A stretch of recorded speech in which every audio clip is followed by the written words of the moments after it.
వైద్యుల సర్వీస్ కోటాను 30% నుంచి 15% తగ్గిస్తూ ప్రభుత్వం జారీ చేసిన జీవో 85 కి వ్యతిరేకంగా పీహెచ్సీలోని వైద్యులు నేటి నుంచి సమ్మెకు దిగుతున్నారు.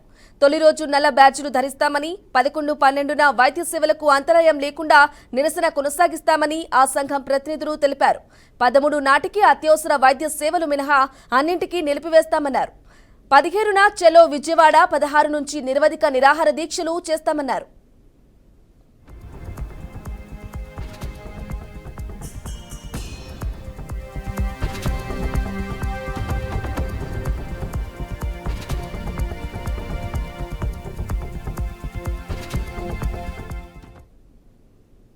ఇక ఇదే అంశంపై మరింత సమాచారం అందించడానికి మా రీజనల్ కోఆర్డినేటర్ గోపినాథ్ అందిస్తారు. గోపినాథ్, చెప్పండి, వైద్యుల సర్వీస్ కోటాను 30% నుంచి 15% తగ్గిస్తూ ప్రభుత్వం జారీ చేసిన జీవో 85 కి వ్యతిరేకంగా పీహెచ్సీలో వైద్యులు ఈ రోజు నుంచి సమ్మెకు దిగుతున్నట్లుగా తెలుస్తోంది. దీనికి సంబంధించిన డీటెయిల్స్ ఇవ్వండి. బ్రాహ్మణి మొత్తం మీద రాష్ట్ర వ్యాప్తంగా ఇప్పటికే దాదాపుగా 3 నెలలు కావస్తుంది ప్రభుత్వం ఏర్పాటయ్యి.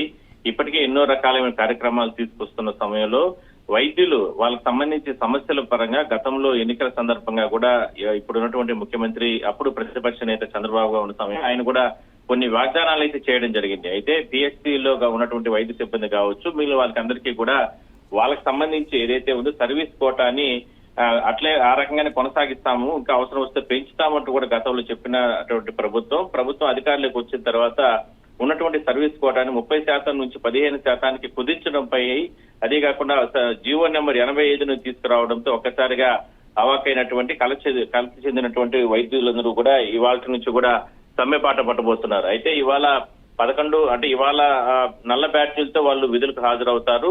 అదే కాకుండా రేపు ఎల్లుండి అంటే 11, 12 తేదీల నుంచి కావచ్చు, లేదంటే 13వ తారీఖున అత్యవసర సేవలు కూడా నిలిపివేసే అవకాశం అయితే ఉంటుంది. అదేవిధంగానే 15వ తారీఖున చెలో విజయవాడకు అంటే రాష్ట్ర వ్యాప్తంగా ఉన్నటువంటి వైద్యులందరూ కూడా పిహెచ్సి సెంటర్ లో ఉన్నటువంటి వాళ్ళంతా కూడా చెలో విజయవాడకు వెళ్తారు. అదే స్థాయిలోనే 16వ తారీఖు నుంచి కూడా నిరాహార దీక్షలు ప్రారంభిస్తారు. అయితే ఒక్కసారిగా వీళ్ళు తీసుకుంటున్న నిర్ణయం కారణంగా మొత్తం అంటే పల్లెల్లో కావచ్చు, గ్రామాల్లో కావచ్చు, లేదంటే పట్టణాల్లో కూడా వైద్య సేవలకు సంబంధించి తీవ్రంగా ఇబ్బందులు వచ్చే అవకాశం అయితే ఉంటుంది. ఎందుకంటే పేదలు ఎక్కువగా పిహెచ్సి సెంటర్లకే వెళ్తారు.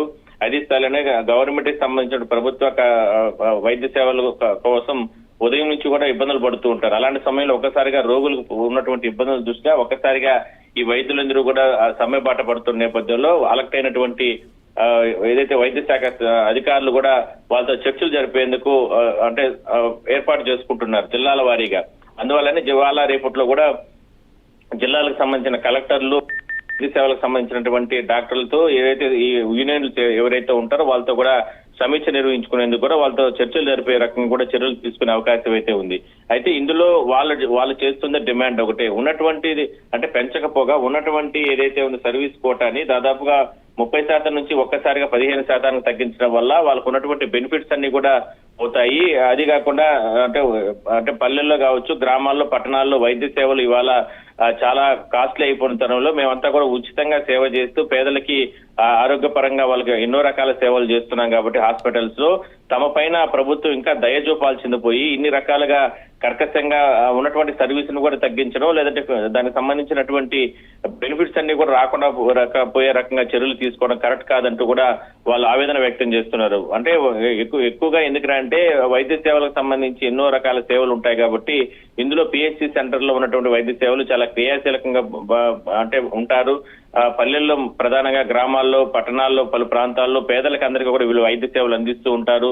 రకరకాల జబ్బులతో హాస్పిటల్స్ కు వస్తూ ఉంటారు. వాళ్ళకందరికీ కూడా ఉచితంగా సేవలు అందించాల్సిన అవసరం హాస్పిటల్స్ లో ఉంటుంది. ఉదయం నుంచి సాయంత్రం వరకు కూడా వాళ్ళు చాలా రకాలుగా కష్టాలు పడుతూ ఉంటారు. మళ్ళీ అలాంటి వారిపైన ప్రభుత్వం దయ చూపాలనేది ప్రధానంగా ప్రజల నుంచి కూడా వస్తున్నటువంటి డిమాండ్. మొత్తం మీద ప్రభుత్వం ఎటువంటి చర్యలు తీసుకుంటుంది, ఎందుకంటే ఒక్కసారిగా ఈ రకమైనటువంటి నిర్ణయం వైద్య ఉన్నటువంటి సిబ్బంది తీసుకున్న నేపథ్యంలో ప్రభుత్వం ఎటువంటి చర్యలు తీసుకుంటుందో మనం వేచి చూడాల్సిన అవసరం అయితే ఉంది. అయితే ఇవాళ మాత్రం కేవలం నల్ల బ్యాడ్జీలతో మాత్రం వాళ్ళు నిరసనలు వ్యక్తం చేసి విధులకు హాజరవుతారు. ఇంకా రేపు ఎల్లుండి నుంచి కూడా అంచెలంచెలుగా ఈ ఉద్యమాన్ని ముందుకు తీసుకెళ్లేందుకు కూడా సిద్ధమవుతున్నారు. దీనిపైన ఇప్పటికే ప్రభుత్వం నుంచి స్పష్టమైన ఆదేశాలు కలెక్టర్లకు వచ్చిన నేపథ్యంలో కలెక్టర్లు కూడా వైద్య సేవకు సంబంధించిన సిబ్బంది, అదేవిధంగా ఆ యూనియన్లతో కూడా పిలిపించి మాట్లాడే అవకాశాలు అయితే ఎక్కువగా ఉన్నాయి. వాళ్ళు ప్రధానంగా జీవో నెంబర్ 85ను రద్దు చేయాలి, గతంలో ఉన్నటువంటి సర్వీస్ ను కొనసాగించాలి 30%. అదేవిధంగానే ఉన్నటువంటి బెనిఫిట్స్ అన్నిటిని కూడా మరికొన్ని అంటే ఎన్నికల సమయంలో ఆయన ఇచ్చినటువంటి వాగ్దానాన్ని కూడా నిలబెట్టుకోవాలనేది ప్రధానంగా డిమాండ్ వాళ్ళు చేస్తున్నది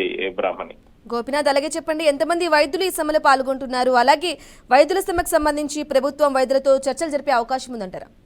ఖచ్చితంగా. ఎందుకంటే ఇప్పటికే జిల్లాల వారీగా చూస్తే మనం అంటే ప్రతి జిల్లాలోనూ దాదాపు ఒక 400-500 మంది పిహెచ్సి సెంటర్స్ లో ఉంటారు. అదేవిధంగా ప్రభుత్వానికి సంబంధించినటువంటి అనుబంధంగా ఉన్నటువంటి హాస్పిటల్స్ లో ఉంటారు. ఇట్లా వైద్య సేవకు సంబంధించి పల్లెల్లో కావచ్చు, గ్రామాల్లో కావచ్చు, చాలా ప్రాంతాల్లో వీళ్ళందరూ కూడా పెద్ద ఎత్తున విధులు నిర్వహిస్తూ ఉంటారు. కాబట్టి వాళ్ళందరూ కూడా ఒకసారిగా జిల్లాల వారీగా అంటే ఈ నిరసన వ్యక్తం చేసే అవకాశం అయితే ఉంది. అందువల్ల వాళ్ళ హెడ్ క్వార్టర్స్ లో ఎక్కడెక్కడ ఎవరెవరు ఉంటారో వాళ్ళందరూ కూడా వాళ్ళ యూనియన్ కు అనుబంధంగా ఉన్న యూనియన్ లో ఉన్నట్టు ఎవరైతే ఉంటారో వాళ్ళందరూ కూడా వాళ్ళ హాస్పిటల్స్ లేదంటే వాళ్ళకి సంబంధించిన మెయిన్ అంటే హెల్త్ సెంటర్స్ వద్దనే వాళ్ళు నిరసన అంటే నల్ల బాధ్యతతో ఇవాళ నిరసన వ్యక్తం చేస్తారు. రేపటి నుంచి ఈ ఉద్యమాన్ని ముందుకు తీసుకెళ్తారు.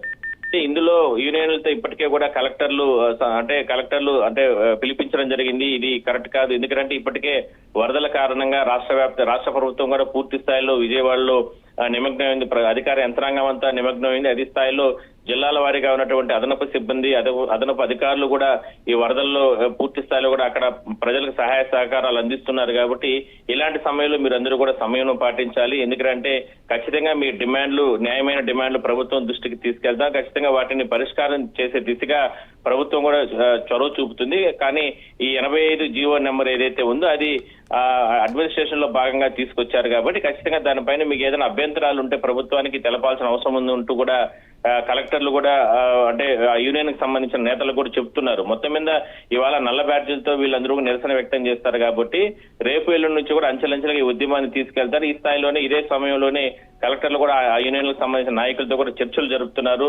మరి అంటే ఎందుకంటే వైద్య సేవలు అనేది చాలా క్రియాకీలకంగా ఉంటుంది. కాబట్టి దీనిపైన ప్రభుత్వం కూడా దృష్టి పెట్టే అవకాశం అయితే ఉంటుంది. Brahmani. Right Gopinath, thank you for the updates.